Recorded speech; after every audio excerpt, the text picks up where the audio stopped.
morning once again. Ladies and gentlemen, it's an honor to be here this morning, and I'm so grateful for the organizers for giving me the opportunity to address you this morning, and also to congratulate you as well for being here. You have the option of just staying at home, but you are here, you are determined, and I believe that great things are going to happen today by the grace of God. And I also want to congratulate Omoba Birin Adiola Oshideko. Today is the first time we are meeting in person. You can imagine that. And that's the power of social capital. You know, I'm going to talk about building and optimizing your social capital. And this is one, in fact, this is a live example. We connected online, and today I'm here to support her in this event. Social capital is something that we shouldn't underestimate. It's the currency that is working now, that has worked in the past, and it will continue to work. And I'll share a story. You know, before going into, I have a few points to share, but let me tell you a story. Sometimes 5 years ago or 6 years ago, I left my job because it was time to move on, and even closer to their friends and colleagues than their family members. So when we talk about social capital, we're talking about relationships and what we gain, how we nurture, what we get out of those relationships. I just spoke about the experience I had. And let me talk a bit about this colleague. I'm a finance person, and for those that know, I'm sure you can relate that finance and the other part of the business, they are always at loggerhead. Because they see finance as police, always saying no all the time. But, especially what? HR. You can imagine that.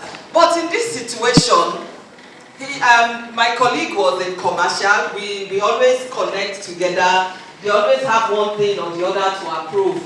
I was a commercial controller at that point in time. So there's nothing they will do that won't pass through finance. We have to work together with them. And despite that, there was relationship that spoke for me even after I left the organization. I was still top of mind. You know, we talk about brands, the iconic brand. And it's not just about businesses. I want to ask you this morning, are you top of mind of your key stakeholders? That's a big question that you need to go with this morning. Are you top of mind? Do they remember you? This my guy, he remembered me. The recruiter was not looking for me, remember that. But he remembered that there's somebody that is better, and I got that job. So it is very important that we nurture our relationships. How are we coming across to people? What are we doing? How are we building our relationships? And it's not just about family relationships, even businesses. How are you relating with your customers? Remember that your cash flow is in the hands of your customers. If you don't have good relationship with your customers, if you are not managing your customers properly, can that business ever grow? No matter how solid your business model is. Talking about how you know what you want to do, you know how you want to generate revenue. But if the customers are not there, is that business going to thrive? It won't. So and that's the reason why businesses spend a lot of money, you know, trying to be close to their customers, trying to be top of mind, so that anytime you think of a particular product or a service, it is them you remember. They spend a lot of money on branding, on marketing. We get value. We give value and we get value. So the question is, what are you doing with the relationships that you have? Are you spending time nurturing those relationships, engaging? When you check your phone now, who are the people you have in your network? You know, there's a saying that your network is your net worth. So, can you put value to the network that you have? And remember where I started from. It's not about money. My friend, he didn't give me money. But he gave me some referral that was more than money. So, are you trustworthy? Because you can't build relationship without trust. If people don't trust you to be, you know, whatever you promise that you are going to fulfill them, they can't work with you. And that's the problem that most people have today. They've lost trust. The question is, what are you doing about your relationships? How are you engaging? Are you extracting value? And it is how you relate with people. It's the way you make people feel. It's the way they encounter you. Those are some of the things that impact on you as a professional. That is one of the things that will impact on you as a business owner. You know, some businesses complain, oh, I'm not doing well, customers are not buying from me. But when customers buy from you, what is the experience? In fact, I had a recent experience that was not too good. I celebrated my 50th recently. I saw this Ashoke lady, I won't mention the name, on Instagram. And I'll talk about platforms as well.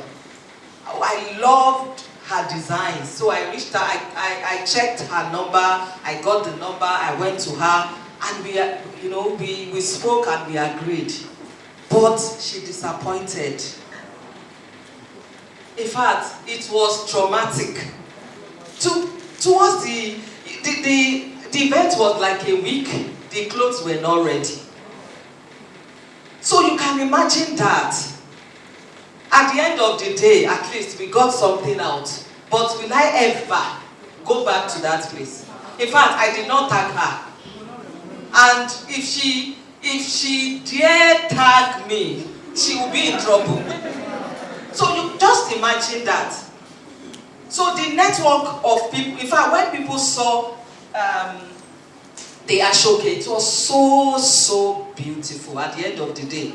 But I can't recommend her. Laye, I won't do that. Because I was traumatized. So just imagine the opportunities that she has lost. Because she did not manage the relationship properly. It's the same way. Your colleagues in the office, they can't trust you. Will anybody ever recommend you? And that, I've gotten a number of opportunities on platforms. And let me talk about platforms. How are we leveraging on platforms? How are we leveraging social media? Are you just scrolling and scrolling? Do you know people are making millions on different platforms? People are getting opportunities. I recall in 2020,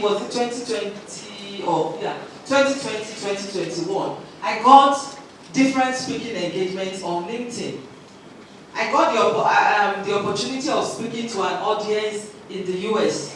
I spoke alongside the CFO of Mozilla. In fact, the anchor was a Financial Times journalist. In that particular year, I was not in any paid employment. Yes. So, but the way I showed up online, the respect and the trust I gained, gave me that opportunity. So, what are you doing with the opportunities that you have? What are you doing with those opportunities? That's the question. What content are you sharing online? Do you know now that organizations, they go and check your handles before they employ you? They want to know who you are. They want to understand how you interact outside work. So what are you doing online?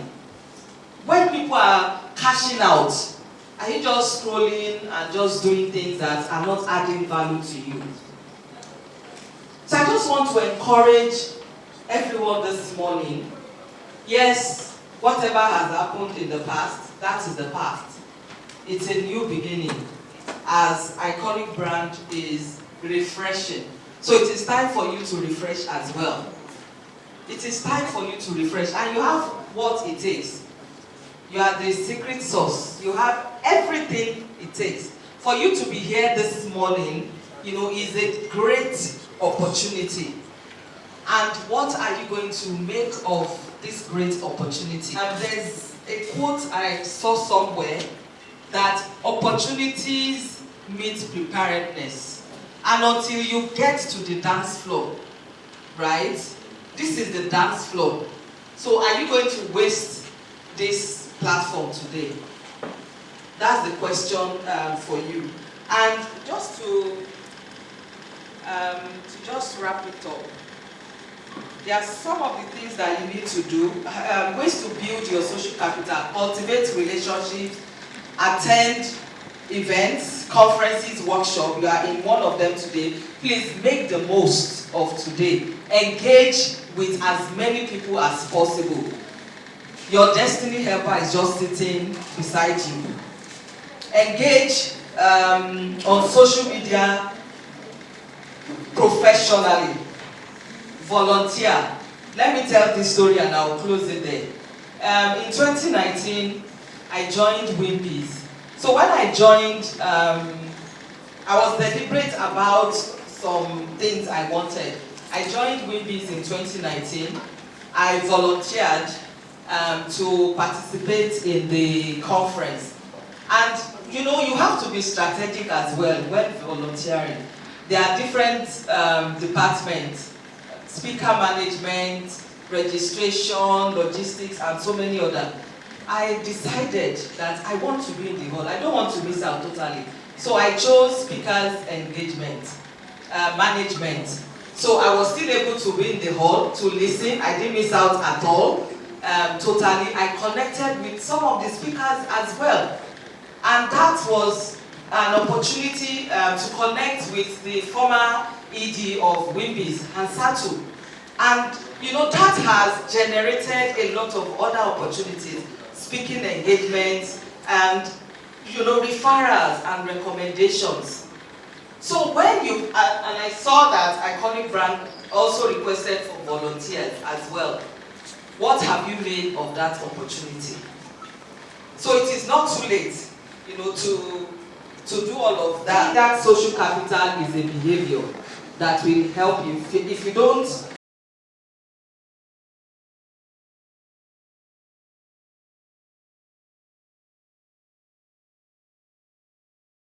networking is about building genuine connections that can grow over time. So you need to be patient. Sometimes it is not when you connect that you will start drawing value. It may be years after, but definitely it will yield. So you have to be persistent and watch your professional garden bloom. So in conclusion, this is the center stage. It has your name on it. So I want to advise you to show up. Thank you so much.